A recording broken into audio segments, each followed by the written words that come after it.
মিত্ৰতাৰ আলোচনা বাৰু বন্ধ কোঠাৰ ভিতৰতে হ'ব লাগে আৰু বন্ধ কোঠাৰ ভিতৰত আলোচনা হৈছেও বাৰু কিছু, কিন্তু মিত্ৰতাৰ সদিচ্ছাহে আমি দেখা নাই। মই আৰু তাতকৈ বেছি কথা ক'ব নোখোজো। আপোনালোকৰ কাৰণে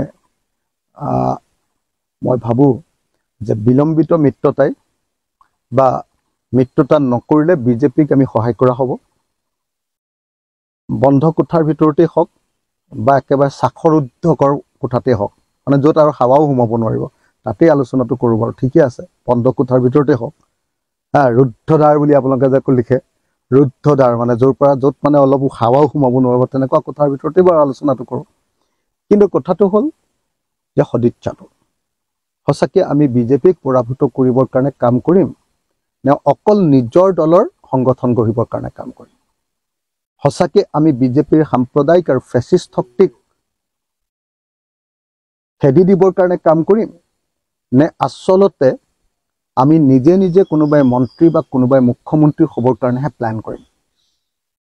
যদি সঁচাকৈ দেশৰ প্ৰতি, জনগণৰ প্ৰতি আৰু জাতিৰ প্ৰতি দায়বদ্ধতা আছে, 2026 চনত বিজেপিক হৰুৱাবৰ কাৰণে আমি সোনকালে আলোচনাত মিলিত হৈ সোনকালে প্লেন কৰি বিৰোধী ঐক্যমঞ্চ তৈয়াৰ কৰি ঐক্যবদ্ধভাৱে বিজেপিক খেদিবৰ কাৰণে আগবাঢ়ি আহিব লাগে। আমি কোনেও কথাৰ ফুলজাৰিৰে, আমি কোনেও ডিপ্ল'মেটিক কথাৰে প্ৰকৃত ইউনিটিৰ প্ৰশ্নটোক অৱহেলা কৰাটো উচিত নহ'ব। মই আকৌ এবাৰ কৈছোঁ যে বিলম্বিত মিত্ৰতাই বিজেপিক আকৌ 2026 চনত অহাত সুবিধা কৰি দিব। গতিকে যদি মিত্ৰতা হয়, সোনকালে মিত্ৰতা হ'ব লাগে।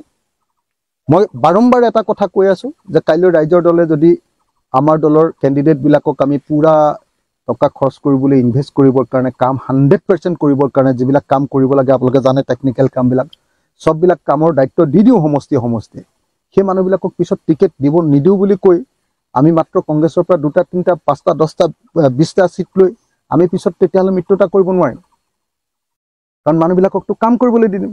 সেইকাৰণে আমি বিচাৰিছিলোঁ যে জুন মাহৰ ভিতৰতে মিত্ৰতাটোৰ কথাটো এটা ফাইনেল সিদ্ধান্ত হোৱা নাই।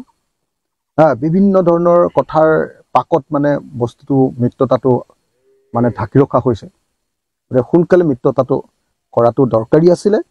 এইটো আমাৰ স্বাৰ্থত নহয়। মই বাৰম্বাৰ কৈ আছোঁ যে ৰাইজৰ দলে কেইজনমান বিধায়ক পাবৰ কাৰণে নহয়, ৰাইজৰ দলে কোনোবা মানুহক নিজৰ মন্ত্ৰী পাতিবৰ কাৰণে নহয়, নিজৰ দলৰ প্ৰকৃত অৰ্থত বিজেপিৰ সাম্প্ৰদায়িক ফেচিষ্ট আৰু জনগণ বিৰোধী চৰকাৰখনক, জাতিদ্ৰোহী এই চৰকাৰখনক খেদিবৰ কাৰণে আমি মিত্ৰতা অচিৰে কৰা দৰকাৰ।